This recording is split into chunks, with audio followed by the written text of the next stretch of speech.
рӯзе коргаре даруни ҳавопаймоеро тоза карда истода буд ва ногаҳон китоберо пайдо намуда буд, ки дар болояш навишта шуда буд: рондани ҳавопаймо барои одамони нав ёдгир.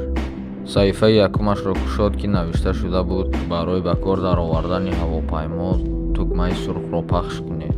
баъд аз ба кор даровардани ҳавопаймо саҳифаи навбатиро кушода дид, ки навишта шуда буд: барои ҳаракат ва ба парвоз даровардани ҳавопаймо аз тугмаҳои кабуд ва сабз истифода намоед.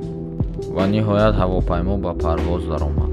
баъд аз каме парвоз мард хост то ҳавопайморо ба замин фурӯ нишонад ва саҳифаи навбатии китобро боз карда дид, ки дар он ҷо навишта шуда буд: барои ёд гирифтани фурудовардани ҳавопаймо китоби дуюми моро дар наздиктарин китобхона харидорӣ намоед. маънии асосии ҳикоя асосан дар бораи дигар чӣ буд? Агар фаҳмида бошӣ, пас дар комментария бинавис.